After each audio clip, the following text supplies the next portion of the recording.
Bonjour, je suis François Lassagne, rédacteur en chef du média Pour la Science. Soyez les bienvenus dans À l'écoute de la science, le podcast réalisé en partenariat avec le Collège de France, dans lequel des chercheuses et des chercheurs nous transportent au cœur de leurs recherches et de leurs réflexions.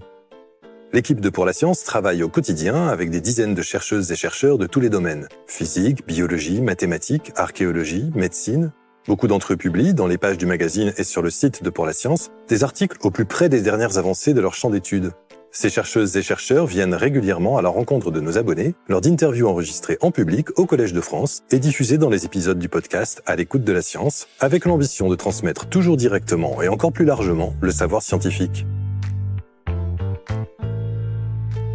Dans cet épisode, avec Loïc Mangin, rédacteur en chef adjoint à Pour la Science, nous nous intéressons à ce que les humains font avec la vie, avec l'anthropologue Péric Pitroux, directeur de recherche au CNRS, à la Maison française d'Oxford et au Collège de France, où il dirige l'équipe Anthropologie de la vie.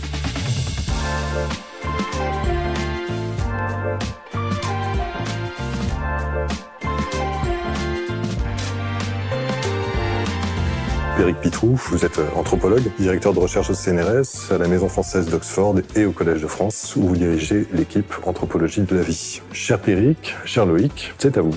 Eh bien, merci, cher François. Cher Péric, votre travail explore un thème fondamental qui devrait tous nous concerner, à savoir qu'est-ce que la vie ? Qu'est-ce que la vie ? On pourrait supposer qu'on peut explorer ce genre de thème à partir des sciences biologiques, mais vous allez bien au-delà en vous appuyant sur une pluralité de savoirs, de gestes, de rituels et d'expériences humaines. Et donc ça a commencé par des enquêtes ethnographiques au Mexique que vous menez depuis 20 ans. Je ne sais pas encore si vous les menez encore aujourd'hui, mais ça vous allez nous le raconter. Pour, à l'intérieur de votre discipline, l'anthropologie, définir et explorer l'objet de votre attention, à savoir la vie. Et donc vous développez aussi toutes les méthodes pour l'étudier. Mais vous appelez aussi à un dialogue très fort avec d'autres disciplines, la philosophie, l'art et même l'exobiologie, on va en parler tout à l'heure. On va commencer par vraiment revenir un petit peu en arrière finalement. Qu'est-ce qui vous a conduit en tant qu'anthropologue à vous intéresser à cette question très fondamentale? Et donc j'ai un peu défloré la réponse, ça a commencé au Mexique. Bonjour et merci pour cette question. Alors effectivement, je vais reprendre les choses dans l'ordre en précisant déjà une distinction qui est toujours bon de rappeler entre ethnologie et anthropologie, puis surtout ethnographie. Donc l'ethnographie consiste à mener des enquêtes dans les conditions de l'observation participante dans un groupe humain,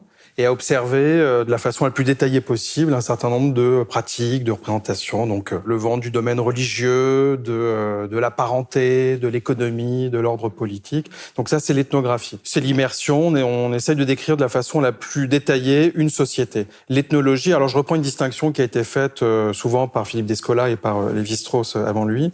L'ethnologie consiste à une premier degré de généralisation. On compare ces données recueillies dans un endroit avec des sociétés à peu près similaires. Alors, il se trouve que moi, pendant mon doctorat, j'ai mené une enquête de plus de 2 ans parmi une population amérindienne du Mexique, les Mixe. Ça s'écrit mix, mais ça se prononce Mixe, et qui vivent dans des populations villageoises, paysannes, centrées sur la culture du maïs. Et donc, j'ai mené une ethnographie. Lorsque je compare les données recueillies sur ce terrain avec d'autres villages mexicains, éventuellement d'autres groupes ethno-linguistiques, je commence une première montée en généralité qui est de comparer des sociétés à peu près similaires, qui ont plus ou moins les mêmes morphologies sociales, des petits bourgs avec des hameaux autour, des mêmes pratiques économiques liées à la culture du maïs et aussi des mêmes religions. Et en revanche, l'anthropologie consiste à une généralisation qui se fait à l'échelle de l'humanité, comme le dit le mot anthropos. Et là, dans ce cas-là, l'enjeu, c'est de comparer des sociétés qui sont très différentes les unes des autres. Et donc, effectivement, dans le projet d'anthropologie de la vie que vous avez évoqué, il y a eu toutes les phases, toutes les étapes, d'abord d'une immersion ethnographique, d'une comparaison entre des sociétés amérindiennes du Mexique, puis un projet comparatiste à plus grande échelle. On n'a pas dit où ça se situe au Mexique. Alors, ça se situe dans l'état de Oaxaca, qui est dans le sud du Mexique, pas loin du Chiapas, pour ceux qui connaissent. Et donc, je suis arrivé dans un petit village le 25 mai 2005 avec un projet. J'étais inscrit sous la direction de Philippe Descola en thèse. Donc, avec un projet qui consistait à mieux comprendre les relations de cette population amérindienne avec la nature. Et donc, je suis resté 2 ans quasiment sans sortir du village. Et très rapidement, j'ai compris que pour comprendre les relations avec la nature, en particulier avec une montagne située au-dessus du village Santa Maria Tlahuitoltepec où j'ai vécu, il fallait comprendre pourquoi est-ce que les Mirrés réalisent d'une façon aussi régulière des sacrifices de volailles adressés à des entités non humaines, à des dieux, si vous voulez, à des divinités. Et donc, très rapidement, je me suis trouvé embarqué dans un certain nombre de fêtes lors desquelles les habitants pratiquaient des sacrifices de volailles dans des contextes agricoles, en lien avec, par exemple, des naissances ou des mariages, ou bien au moment de prendre le pouvoir, le maire aussi réalisait des sacrifices de volailles. Qu'est-ce que ça indique sur l'idée de vie ? Alors, c'est là où la patience du terrain, le temps passé à apprendre la langue, a été profitable parce que j'ai traduit les discours cérémoniels qui sont prononcés au moment de sacrifier des volailles autour d'offrandes. Alors, ça se fait à la fois dans les maisons, mais aussi au sommet de la montagne. Et j'ai découvert qu'il y avait une entité à qui les Mirrés s'adressaient d'une façon systématique. Outre le soleil, la pluie, la terre, ils s'adressaient à une entité qui s'appelait « celui qui fait vivre ». Et donc, c'est à partir de cette présence d'un être invisible, mais à qui on impute un pouvoir immense, que j'ai commencé à me poser des questions qui étaient très empiriques, très ethnographiques, très liées à un contexte local. Je me suis dit, mais comment est-ce que celui qui fait vivre, fait-il vivre ? Qu'est-ce qu'on lui demande de faire ? Est-ce qu'il fait vivre de la même façon le maïs ou un enfant ? Et c'est là où l'enquête a commencé pour restituer ce que j'appelle désormais les théories de la vie des Mirrés. Et la découverte que j'ai faite, c'est que les Mirrés, en fait, développent ce que j'appelle une théorie sociopolitique de la vie, puisqu'il considère que celui qui fait vivre intervient comme le ferait un voisin, comme le ferait un autre humain. Je vous donne un exemple tout de suite. Lorsque les semeurs vont planter le maïs, ils vont répartir les grains de maïs dans des trous qui sont situés dans le champ de maïs, et après ils vont sacrifier des volailles et demander à celui qui fait vivre de distribuer lui-même de la pluie pour faire croître le maïs. Donc là, on a déjà une grosse différence, parce que finalement, là, la vie devient un agir, un faire, alors que traditionnellement, on aurait plus tendance à croire que c'est quelque chose de donné, enfin, plutôt un être, en fait. Donc là, il y a un gros distinguo qui se crée. Tout à fait. Souvent, il y a des travaux, en particulier sur le Mexique, dans lesquels la vie est associée à une substance qui circulerait entre les corps. Et en fait, quand j'ai essayé de prendre au sérieux les conceptions vernaculaires, je me suis rendu compte que la conception de la vie passe par un acte, une activité technique, qui est celle donc de la distribution de l'eau pour réussir à faire croître le maïs. Et donc, c'est une conception qui est écologique, mais qui est aussi sociale, parce que pour que celui qui fait vivre accepte de faire croître le maïs, il faut lui donner à manger, il faut établir une collaboration. Et donc, de la même façon que vous avez demandé à votre voisin de vous aider à déménager, eh ben, vous demandez à celui qui fait vivre de vous aider à faire croître le maïs. Et donc ça a été une découverte très importante, la façon de penser le pouvoir de la vie comme une activité sociale, mais qui s'appuie aussi sur une idée que j'allais aussi exploiter dans une perspective comparatiste, c'est que dans ce schéma de collaboration, les humains ne peuvent pas faire le travail de celui qui fait vivre. Ils ont la conscience aiguë qu'ils peuvent peut-être semer le maïs, mais que sans le pouvoir de la vie, le maïs ne va pas pouvoir croître. Et donc c'est cette situation un petit peu ambivalente où les humains ont à la fois exercent un pouvoir sur le vivant, ils peuvent élever des animaux, des volailles en particulier, ils peuvent domestiquer des végétaux pour par exemple faire croître le maïs, mais leurs activités, leur pouvoir sur le vivant n'est jamais absolu. Ils dépendent en fait de quelque chose, d'une sphère d'activité qu'ils n'arrivent pas à complètement contrôler, qui est justement la sphère d'activité de celui qui fait vivre. Et donc les rites, dans cette configuration, servent à enrôler un pouvoir que les Mirrés ont conscience de ne pas posséder directement. D'accord, donc c'est là où se situe finalement l'idée de fragilité en fait, puisque l'humain est à un statut intermédiaire, il a un certain pouvoir, mais il est obligé de faire appel à quelque chose de plus grand que lui.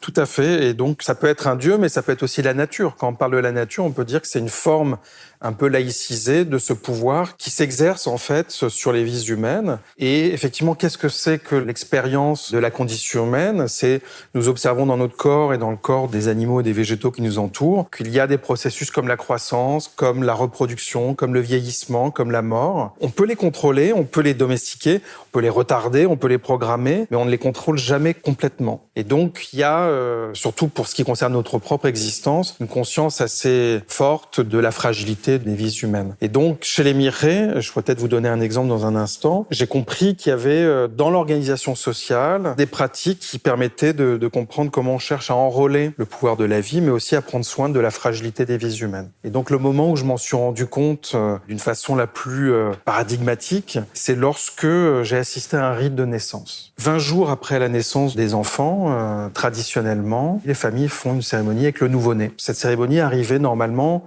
après 20 jours lors desquels la mère et l'enfant faisaient des bains rituels tous les jours, un bain rituel pour fortifier le corps de l'enfant, pour le durcir, quasiment pour le cuire comme on cuirait une poterie. Et à l'issue de ces 20 jours, il y a un repas qui est donné à l'enfant. On lui donne pour la première fois un petit morceau de tortilla, un petit peu du bouillon qui a été préparé avec une volaille qu'on a sacrifiée au sommet de la montagne. Et on danse avec l'enfant. Et tous les membres de la famille se passent l'enfant de main en main, puisque ce qui se manifeste ici, c'est l'idée d'une protection de l'enfant, qu'un réseau se constitue autour de lui. Et j'ai été moi-même invité à ce repas, à danser avec un enfant. Et j'étais aussi invité à monter au sommet de la montagne pour faire des sacrifices. Et j'ai pu enregistrer les prières rituelles qui ont confirmé justement qu'il y avait dans tout ce dispositif, ces parcours cérémoniels, une attention, un soin pour prendre soin donc de la fragilité d'une vie humaine au moment de sa naissance, en le réchauffant, en lui donnant à manger, mais aussi de demander à celui qui fait vivre d'aider l'enfant à croître, à être fort, à être en bonne santé, à développer des capacités psychosociales ultérieurement. Et là, à nouveau, ce qui était frappant, c'est que l'action de celui qui fait vivre est une action qui s'apparente à des activités techniques. On lui demande de chauffer l'enfant, on lui demande de le faire croître, on lui demande de lui permettre de se développer intellectuellement. Et il y a toute une série de métaphores qui sont utilisées et qui permettent en fait d'écrire l'activité de celui qui fait vivre comme étant une activité qui s'inscrit en fait dans le registre humain, même si les humains ne peuvent pas l'exercer eux-mêmes.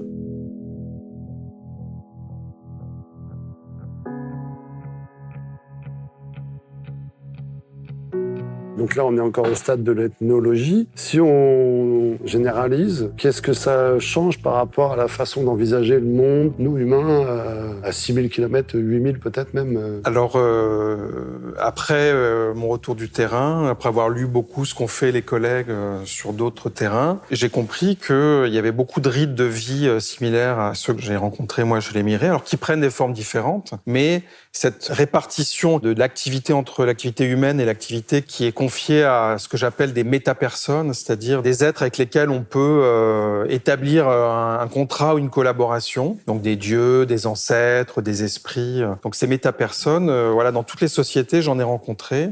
Et dans toutes les sociétés, j'ai aussi rencontré des soins et des actions qui visent à protéger la fragilité des vies humaines. Et donc, c'est l'objet du dernier livre que j'ai publié qui s'appelle « Ce que les humains font avec la vie ». J'ai proposé un modèle comparatiste, n'affirmant pas que la vie est pensée de la même façon partout dans le monde, mais affirmant que dans toutes les sociétés humaines, il y a des traits de l'organisation sociale qu'on peut décrire en relation avec les conceptions de la vie et en particulier en relation avec le fait de vouloir socialiser et personnifier le pouvoir de la vie et aussi de prendre soin des vies humaines. Et donc, c'est un petit peu le modèle comparatiste que j'ai élaboré, alors en m'inspirant beaucoup des travaux de Descola, en fait, qui montrent bien que comparer, en fait, les sociétés humaines dans leur relation aux vivants non humains consiste, en fait, à observer comment des institutions, c'est-à-dire des pratiques humaines, peuvent varier dans les relations aux animaux et aux végétaux. Mais le modèle universel de Descola consiste à dire que dans toutes les sociétés, il y a une façon d'organiser les relations avec les non-humains. Et donc je fais la même chose, mais évidemment en concentrant sur le fait qu'il y a des relations avec le vivant, et surtout il y a des relations avec des entités qui disposent d'un pouvoir de vie s'exerçant sur les vivants. Quelles sont les conséquences de ce changement de point de vue selon vous ? Notamment sur l'organisation des structures sociales Alors, ce que je propose, en fait, c'est de dire que ça permet de donner sens à des éléments de pratique sociale, que ce soit des éléments rituels, que ce soit aussi des savoirs techniques. C'est-à-dire que les théories de la vie que je propose de restituer dans différentes sociétés, elles sont toujours engagées dans des pratiques. Et par exemple, si vous cultivez le maïs, ça suppose que vous ayez une représentation de ce qu'est le processus vital dans le maïs. Si vous procédez à une procréation médicalement assistée en utilisant les biotechnologies contemporaines, ça suppose aussi que vous ayez une représentation des processus vitaux qui vient orienter vos pratiques. Donc ce que je propose, c'est pas du tout une approche qui chercherait à définir la vie comme le feraient par exemple les sciences de la vie, c'est d'essayer de décrire des contextes dans lesquels les humains interagissent avec des vivants en fonction de certaines représentations plus ou moins explicitées que les anthropologues peuvent décrire. Et ce qui est nouveau, c'est justement cette proposition d'étudier non pas les êtres vivants, mais d'étudier ce que j'appelle la vie en société, c'est-à-dire les effets que les êtres vivants vont avoir sur l'organisation sociale. Par exemple, le fait que nous soyons tous et toutes vivants, mortels, susceptibles d'être malades, etc., eh bien, ça a une influence sur des traits de l'organisation sociale, sur l'éducation, sur le fait qu'il y ait des institutions médicales, sur le fait qu'il y ait des institutions mortuaires. Et donc, ces faits sociaux qu'on observe traditionnellement en anthropologie et en ethnologie, le fait qu'ils aient une sorte de dimension de généralité, qui soient installés dans des sociétés, est souvent lié au fait qu'il y a une conception assez générale de ce qu'est la vie, mais aussi ce qu'est une vie humaine. Et donc, c'est cette corrélation que je propose d'étudier dans toutes les sociétés, mais aussi dans une perspective comparatiste. D'accord. Est-ce qui vous amène à réintégrer finalement dans ces sociétés du vivant non humain, justement? Tout à fait, oui, parce que les rites sont une façon d'accéder aux représentations du pouvoir de la vie, mais en fait, une analyse aussi sur les pratiques scientifiques, des sciences de la nature dans ce cas de figure, eh bien, on peut aussi voir qu'il y a des conceptions de la vie qui sont sous-jacentes, qui sont pas stabilisées puisqu'elles évoluent dans le temps. Et elles sont pas non plus complètement monolithiques parce qu'elles peuvent varier aussi selon les sociétés.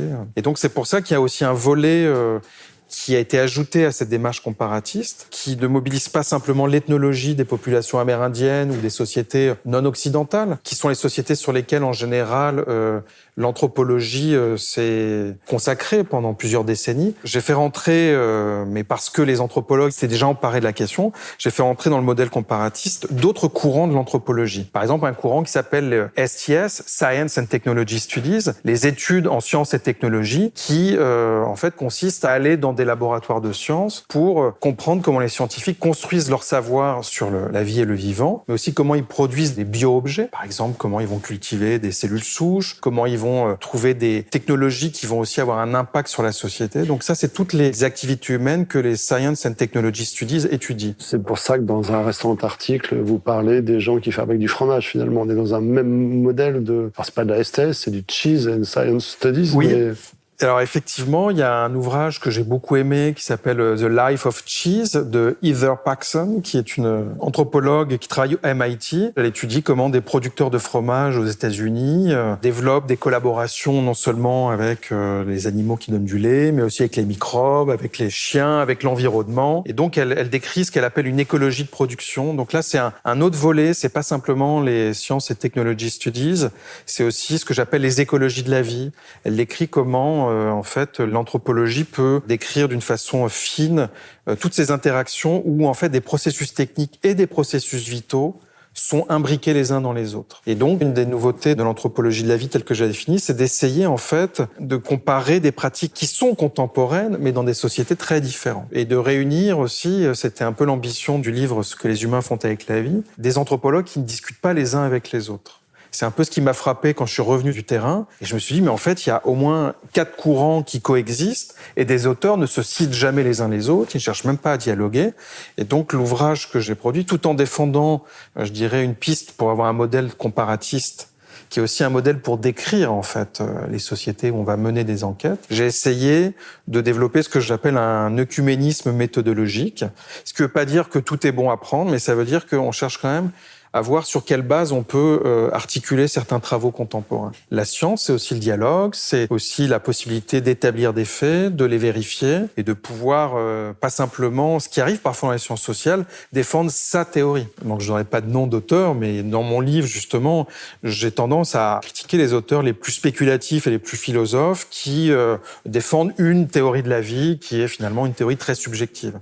Je pense que si on fait de la science, c'est justement pour pouvoir expliciter des démarches, des méthodes. Il faut qu'il y ait les conditions pour ce dialogue. Et certains des collègues en sciences sociales ne jouent pas ce jeu-là, et je pense que c'est dommage.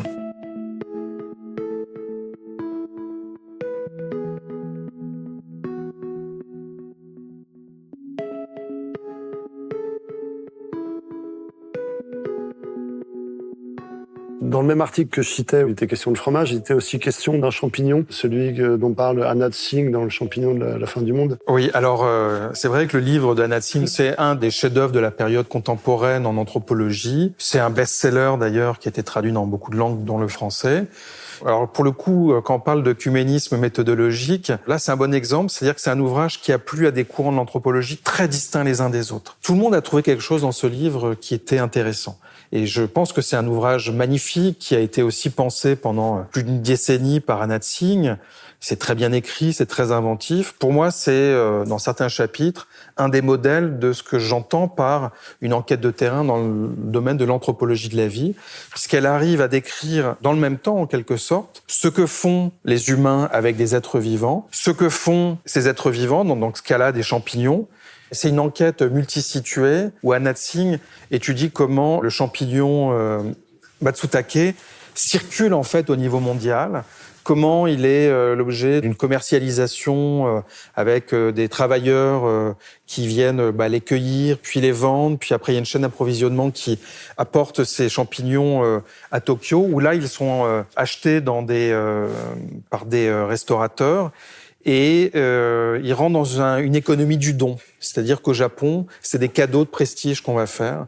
Et donc, elle analyse toute cette circulation du champignon. Elle procède aussi à un renouvellement méthodologique. Au lieu de regarder ce que font les humains, elle regarde en fait le champignon comme une sorte de fil directeur.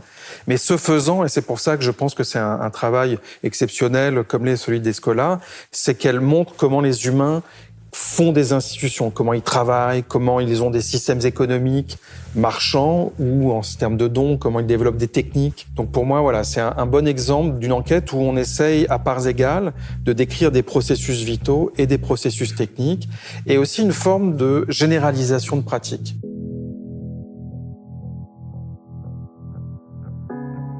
Vous parliez d'Escola et donc tout à l'heure vous nous disiez que vous avez fait votre thèse sous sa direction. On connaît d'Escola pour avoir posé la dualité culture-nature. Est-ce que vous diriez que vous êtes dans son prolongement ou est-ce que vous êtes un peu en rupture? Comment vous vous situez par rapport à sa lignée? Alors je suis complètement dans le prolongement des travaux de Philippe d'Escola puisque il m'a formé déjà en tant que jeune doctorant et il m'a appris en particulier que avant de généraliser, de faire des modèles, il fallait vraiment mener des enquêtes ethnographiques de longue durée. D'ailleurs, il n'avait pas commencé par le Mexique avant de partir en Amérique du Sud? Tout à fait, il a commencé pendant quelques mois chez les Lacandons au Mexique avant de partir en Amazonie. Donc il avait aussi une affinité et une connaissance très importante du Mexique, donc il m'a enseigné ça et surtout son modèle par de la nature-culture, c'est justement d'essayer de trouver un moyen de penser les continuités entre le monde humain et le monde non humain.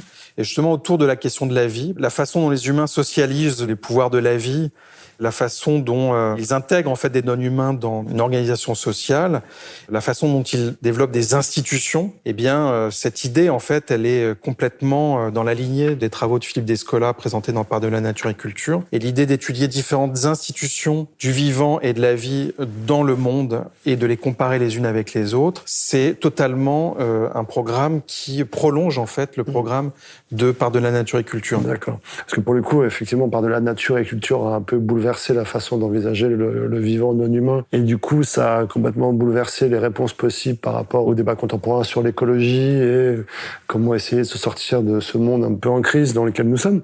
Et justement, vous, par rapport à ces grandes questions, votre approche, comment elle se situe? Qu'est-ce qu'elle peut apporter comme nouvelles solutions ou comme nouveaux éclairages? Déjà, quand des auteurs, quels qu'ils soient, ou des autrices me disent qu'ils ont des solutions, je m'en méfie. Et j'essaye déjà de bien comprendre les problèmes avant de trouver des solutions. Et donc, ce que j'essaie de faire, c'est de conserver en fait la spécificité des connaissances que produit l'anthropologie, qui est à la fois d'étudier la vie en société, donc avec des instruments très très précis de description des pratiques et des représentations, et aussi de comparer en fait la façon dont les humains organisent la vie en société. Et je le fais pour éviter d'imaginer que en fait on pourrait simplement regarder la nature ou les êtres vivants pour en tirer des informations sur la manière de vivre et de construire nos sociétés. Et donc, je décrypte dans un certain nombre de travaux contemporains, une sorte de fascination pour en gros, l'univers des non-humains. Et souvent, je sens une sorte de tentation qui consisterait à se dire, tiens, mais pourquoi pas observer comment fait la nature pour nous-mêmes en tirer des leçons. J'ai publié un numéro spécial d'une revue de technique et culture sur cette question. Justement, on critique un peu cette vision un peu simpliste, en fait, de la nature. Parce que dans le fond, elle ne fait que renverser le dualisme nature-culture. Elle place la nature dans un rôle un peu ambivalent où la nature devient quasiment un maître ou un ingénieur qui viendrait donner des leçons aux humains. Et donc ce renversement me semble problématique à plus d'un titre, parce que déjà il y a finalement une sorte de glissement vers des discours très créationnistes. Mais ça pourrait pas être celui qui fait vivre? Celui qui fait vivre, il est arrimé à une organisation sociale en fait.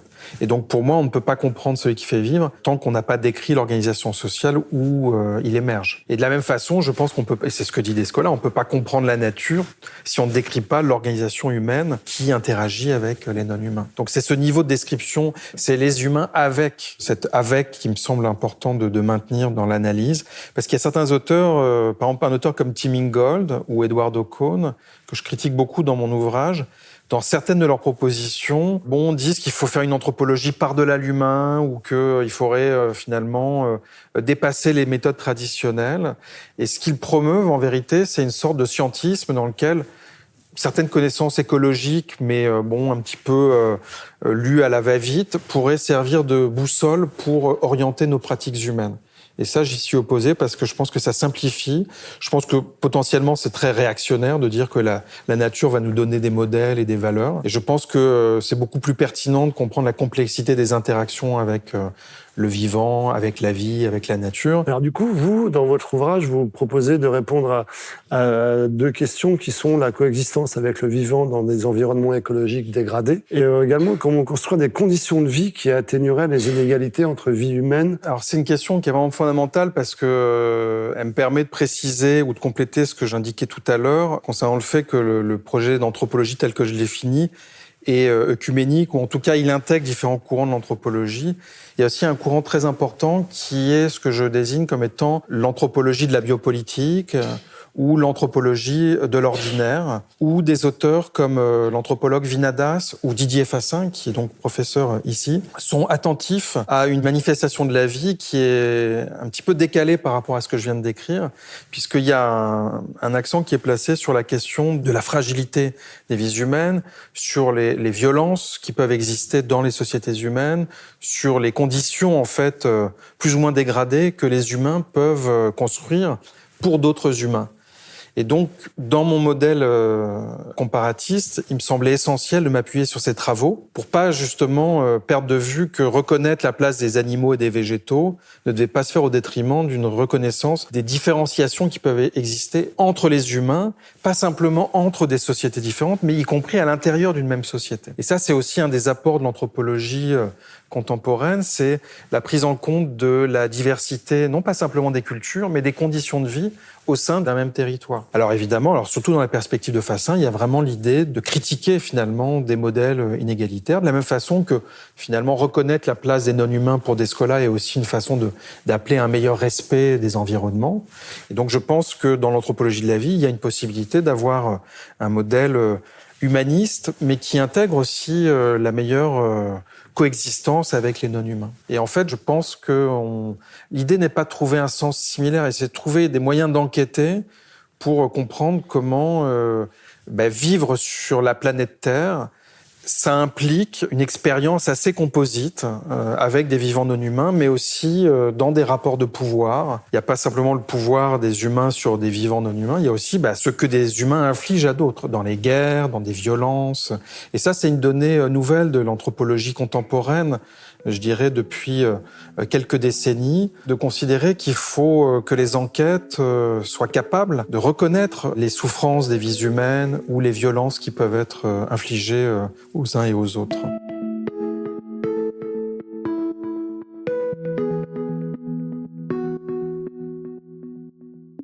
Vous avez travaillé avec des biologistes qui sont spécialisés dans la vie artificielle.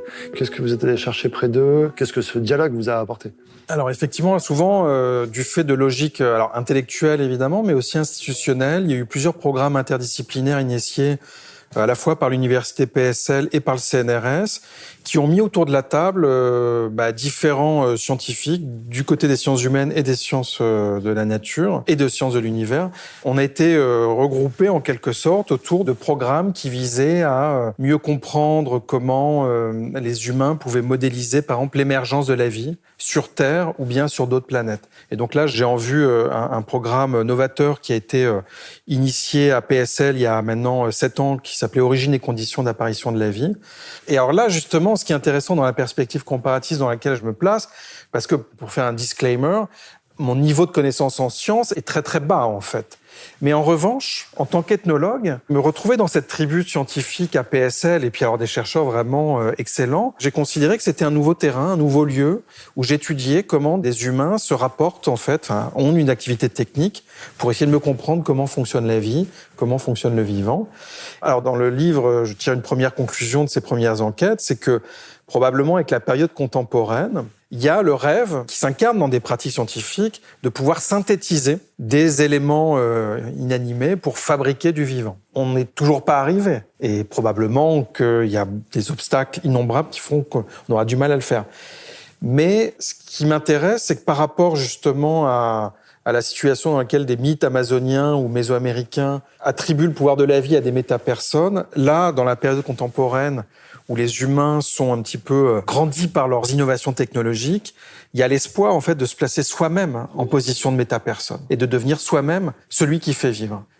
Et alors, à la fois, les obstacles sont innombrables. On est encore loin du moment où on pourra le faire, mais si ça arrivait, les conséquences anthropologiques seraient absolument incalculables. Donc, dans la lignée de ce programme APSL, il y a un nouveau programme qui a été lancé, qui est porté par le professeur Alessandro Morbidelli, qui est aussi professeur ici au Collège de France.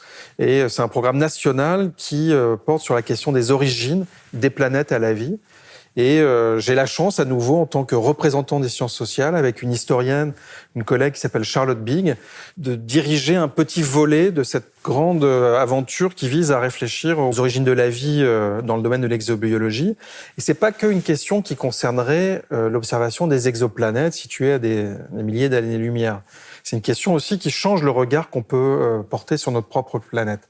Et c'est pour ça que pour l'anthropologie, c'est un objet aussi à étudier. Et donc c'est tout ce travail de comparaison. Toute la question, c'est de savoir jusqu'où on peut comparer ce qui existe sur Terre ou ce qu'on observe sur des astéroïdes, sur d'autres objets spatiaux, et essayer de construire potentiellement une pluralité de scénarios d'émergence de la vie. Et donc c'est cette pluralité, moi, qui m'intéresse comme anthropologue, même si j'ai pas les compétences pour trancher, mais c'est le fait que des humains soient occupés par cette question qui a existé avant que la science s'en empare. Et justement, un des objectifs du programme national que j'évoquais, c'est aussi de voir comment les savoirs scientifiques dans le domaine de l'exobiologie peuvent être diffusés dans la société, comment on peut dialoguer avec, par exemple, des personnes qui ont des représentations très liées à la religion, de l'origine de la vie. Voilà, comment est-ce qu'on peut faciliter ou favoriser un dialogue entre science, religion ou même imaginaire provenant de la science-fiction.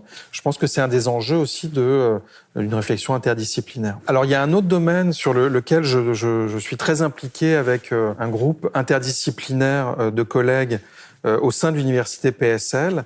C'est dans le cadre d'un programme intitulé Ville Métabolisme, qui est financé par 3 mécènes, un architecte, PCA Stream, un groupe d'ingénieurs qui s'appelle Artelia et une compagnie qui est Groupama Immobilier, qui ont rendu possible un programme de 3 ans pour réfléchir en fait à la notion de ville métabolisme, et c'est-à-dire de réfléchir à de nouvelles façons de décrire les territoires urbains et d'essayer d'imaginer des façons un peu différentes de construire et d'habiter les villes du futur. Et donc ça, c'est le deuxième volet d'un programme interdisciplinaire dans lequel je suis très impliqué puisque je suis le responsable scientifique de ce programme. Et pour un petit peu synthétiser ce que je viens de dire, c'est qu'à la fois la vie sur d'autres planètes est un objet d'intérêt, mais les conditions très concrètes d'existence dans les villes dans lesquelles nous habitons, eh bien, me semble aussi être un terrain d'enquête sur lequel l'anthropologie et plus largement des approches interdisciplinaires doivent apporter justement des nouveaux éclairages. Merci Péric de nous faire voir ces champs d'ouverture. Je vais nous ramener vers des préoccupations beaucoup plus subjectives puisque je vais vous poser donc 3 questions transverses. Je vous en ai soumis 6 et puis vous en avez choisi 3. Alors je vais vous poser la première. Quel est le concept ou la notion scientifique qui, à votre sens, devrait être davantage connue ? Je pense que c'est un petit peu ce que j'ai expliqué il y a un instant, la distinction entre le vivant et la vie. La question de la fragilité des vies humaines a été beaucoup travaillée par la philosophie, mais finalement, je pense que c'est un phénomène social qu'il faut traiter en tant que tel. Et je pense que les sociétés humaines, alors ça, c'est tous les travaux sur ce qu'on appelle les politiques du care, les politiques du soin. Ils nous ont appris justement que l'enjeu, c'est pas simplement de dire, les humains, toute leur existence, ils sont vulnérables. C'est-à-dire que c'est la condition humaine et d'être toujours à un moment fragile parce qu'on va tomber malade, parce qu'on vient vieillir. Et en fait, ça a des conséquences sociales qui est que les humains sont obligés de développer des systèmes de soins, d'entraide, de coopération. Et je pense que ce concept-là, en fait, qui a été forgé par, en particulier, la philosophie féministe, a beaucoup à apporter parce qu'elle conduit à mieux décrire les sociétés humaines. Et on l'avait bien vu au moment du Covid. C'était une philosophe comme Sandra Logier qui avait bien montré que toutes les activités de soins des personnes malades avaient tendance à être invisibilisées. Donc voilà, garder au cœur, garder au présent en fait cette dimension de fragilité des vies humaines, pas pour juste dire bon c'est terrible, on est fragile, on va mourir, mais pour voir que ça constitue aussi une force parce que collectivement ça ouvre sur des organisations collectives qu'on peut repérer. Je pense que ça serait important. Quelle est, à votre sens, la question la plus intéressante s'agissant de rien moins que le futur de l'humanité? Alors j'en ai déjà dit un mot, j'aurais dû garder les faits un petit peu pour maintenant, pour cette question. Je pense que dans le fond, la découverte d'une vie sur une exoplanète, alors peut-être pour rappeler, l'idée d'exoplanète est une idée assez récente. On fête les 30 ans de la découverte des premières exoplanètes. Et donc ça change la façon de penser notre place dans l'univers, parce que avant, la question de la vie dans l'univers était un peu une sorte de spéculation, une possibilité. Là, désormais, les milliards d'étoiles qui sont dans notre galaxie, qui sont dans l'univers, le fait qu'autour de ces étoiles puissent transiter des planètes, fait que la question de l'origine de la vie devient une question statistique. Donc je pense que ça serait un choc assez fort.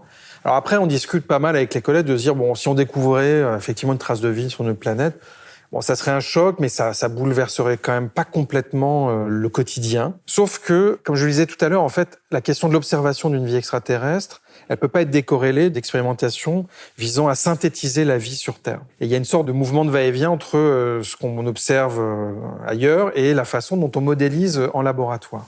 Et donc évidemment, la grande question et le grand bouleversement, qui serait un peu similaire à ce qui s'est produit avec le feu, c'est-à-dire que le feu a existé avant que les humains le domestiquent. Et donc il devait juste prendre le feu là où il était, le maintenir en vie, et le domestiquer. Mais le moment où il y a eu une capacité à produire le feu, évidemment, ça a changé la donne et le pouvoir sur la nature. Si un jour on arrive à avoir ce pouvoir, comme avec un briquet, de créer un être vivant, ça pourrait être un objet d'une œuvre de science-fiction.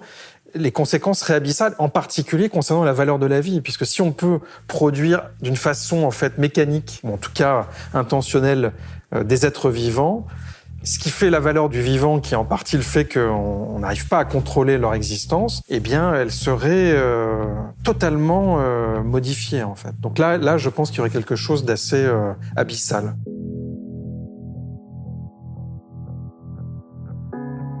Je vais passer à la troisième question transverse, la plus facile à énoncer, pas forcément celle pour laquelle la réponse est la plus évidente.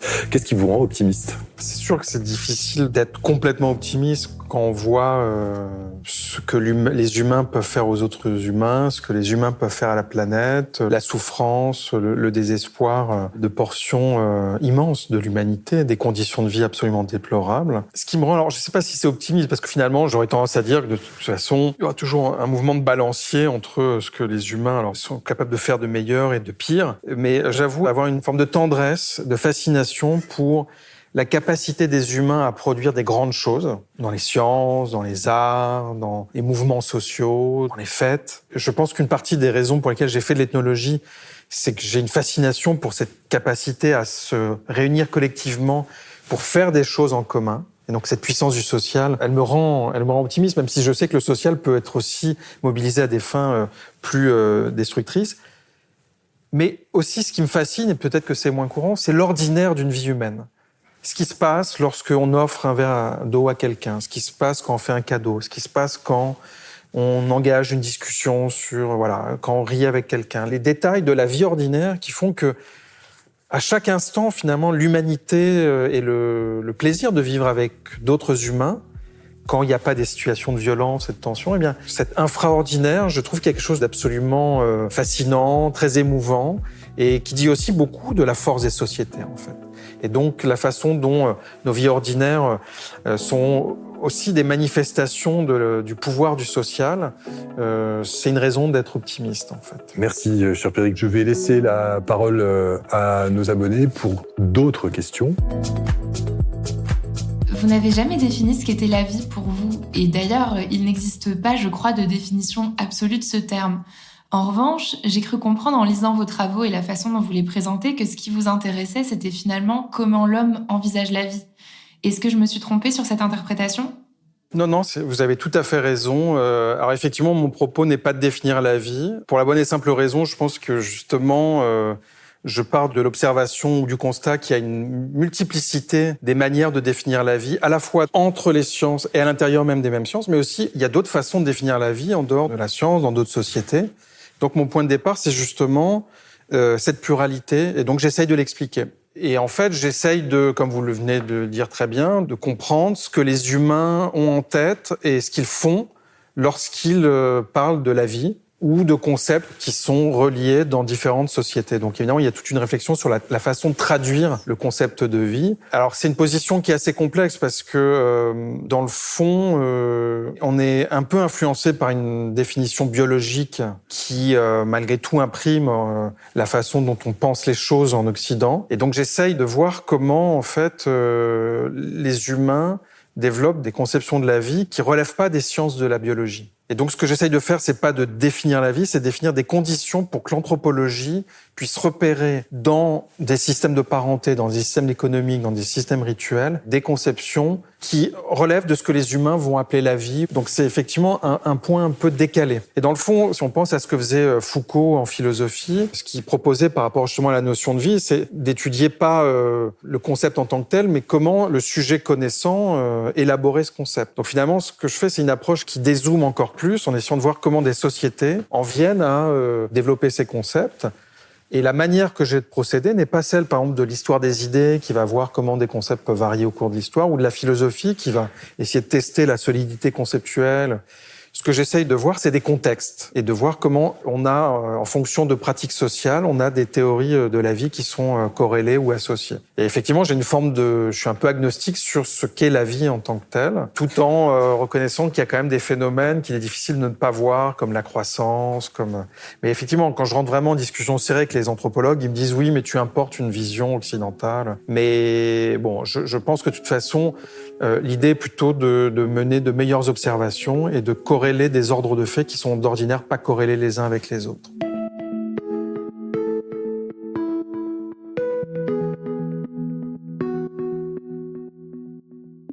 Quand vous parlez des Mireilles et de celui qui donne la vie, comment est-ce qu'ils le décrivent ? Et si jamais ils le décrivent, comment ils le font ? Est-ce qu'il y a une manière dont il est illustré ou décrit ? Alors justement, dans les discours rituels, une partie du travail présenté dans un livre qui s'appelle « Le chemin et le chant » consiste à voir comment les prières qui lui sont adressées dessinent un portrait inversé de qui il est et de ce qu'il fait. Et donc là, dans le langage rituel, on se rend compte qu'il y a une façon de le désigner à partir de capacités écologiques, par exemple de faire pleuvoir. Mais parfois, il peut être aussi décrit comme étant l'habitant de la montagne. Et à ce moment-là, il est désigné comme un voisin à qui on vient rendre visite pour lui faire une offrande et lui demander de venir aider pour semer dans un champ. Donc il a une personnalité multiple. Il est à la fois humain et non humain, il a des pouvoirs, il est à la fois la montagne, alors il est aussi associé à des phénomènes météorologiques comme le soleil ou la pluie.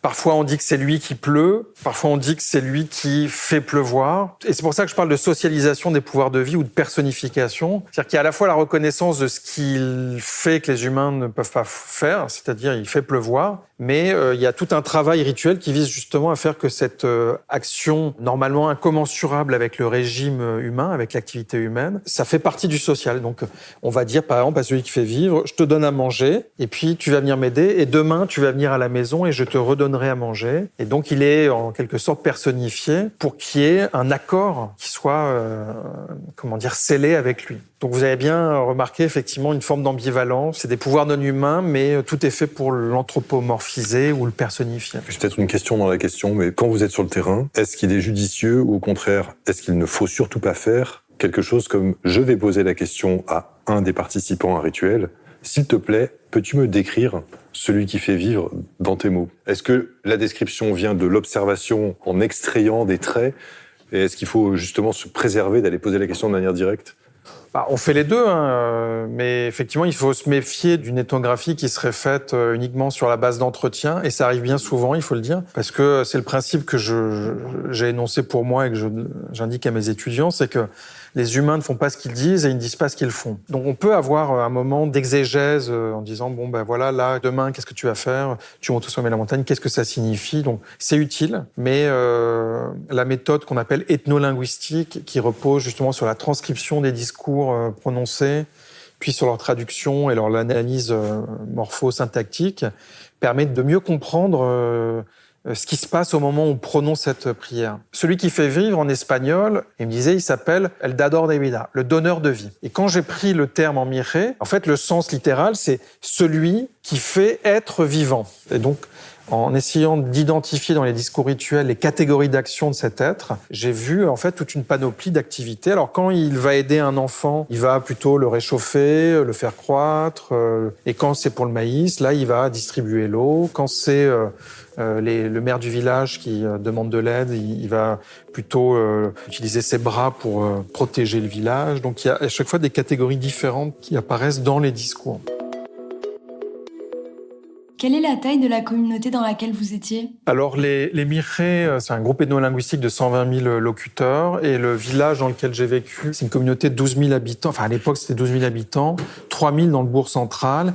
Et après, des petits hameaux distribués autour dans lesquels il peut y avoir entre 20 et 100 personnes. Donc, c'était un village en totalité de 10 000 habitants. Donc, c'est des échelles qu'on connaît assez bien. Enfin, moi, je viens de Bretagne. C'est les villages paysans, en fait. Au début, je voulais être dans l'endroit le plus, entre guillemets, primitif ou éloigné des cercles de modernité. Et donc, dans le bourg, il y avait des voitures qui arrivaient tous les jours. Internet est arrivé au moment de mon séjour entre 2005 et 2010. Et donc, j'avais l'impression que c'était pas assez authentique. Et donc, je partais régulièrement dans le hameau le plus retiré. Alors là, il m'arrivait toujours des histoires abracadabrantes, parce que c'est assez compliqué de débarquer, etc. Donc, je menais des enquêtes, mais je faisais des allers-retours. Et puis, je me disais, dans le village, là, il y a des instituteurs, c'est pas des vrais mirés. Il y avait un petit peu cette image.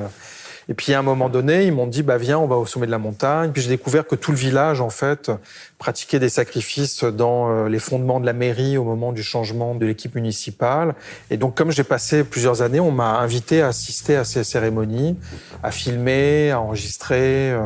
Et donc, je me suis rendu compte que même si la modernité était là, il y avait toujours une relation très, très étroite avec celui qui fait vivre, qui n'est moins mobilisé pour l'agriculture, mais pour la prospérité d'une manière plus générale.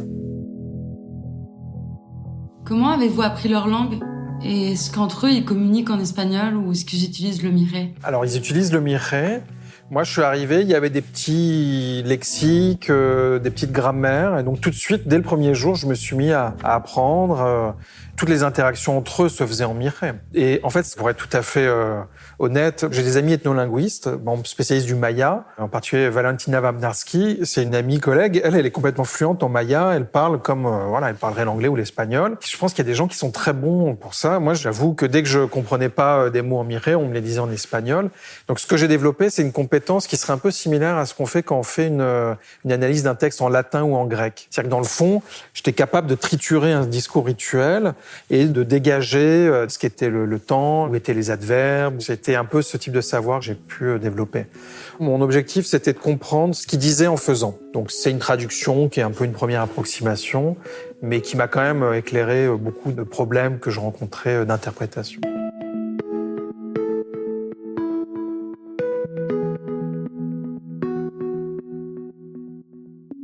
Comment vous pouvez être certain, quand vous intégrez ce village, que vous n'êtes pas en train de le perturber, ne serait-ce que par votre présence, et d'avoir un biais finalement sur ce que vous observez vous-même ?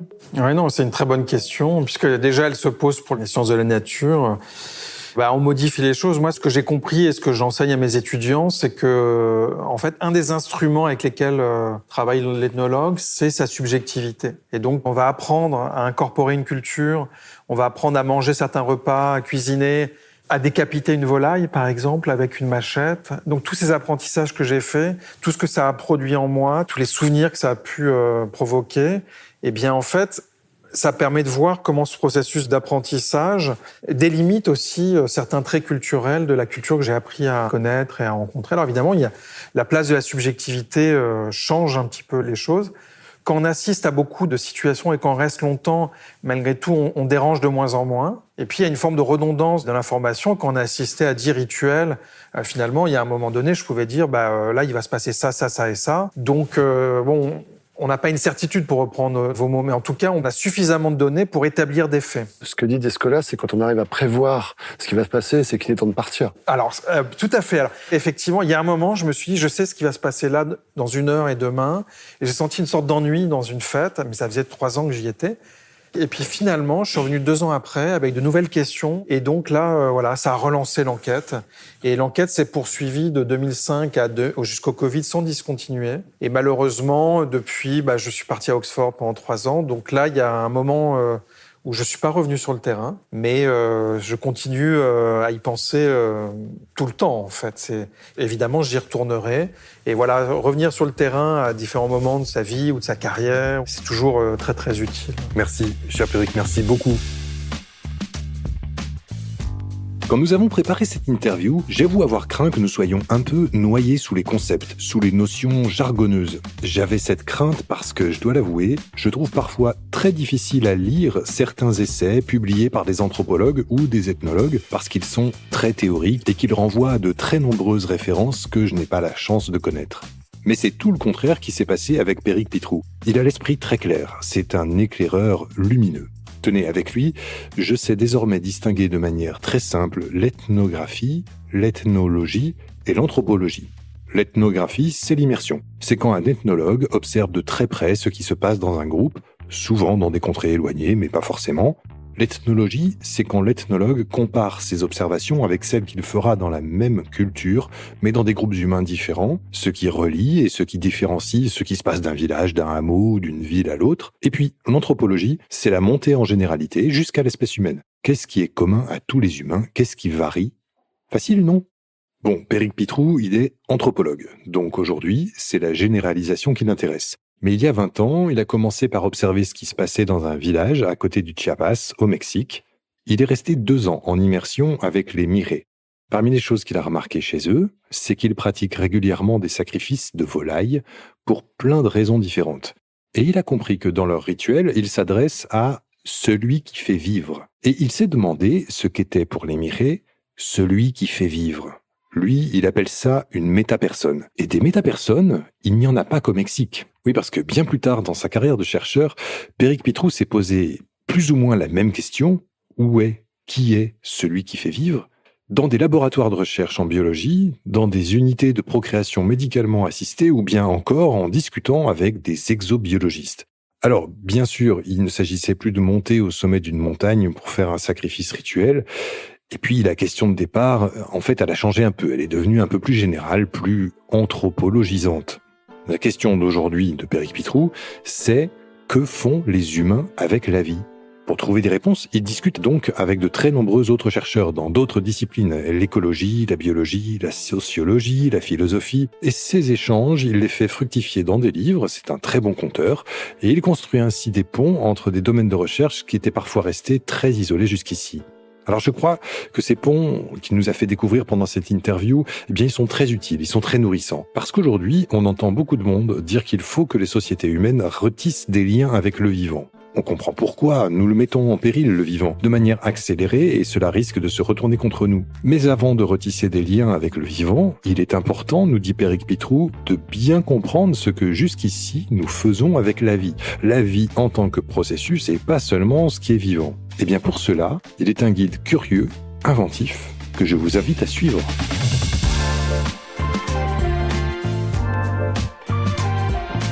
Vous venez d'écouter À l'écoute de la science, un podcast de Pour la science, réalisé en partenariat avec le Collège de France, produit par Louis Créative.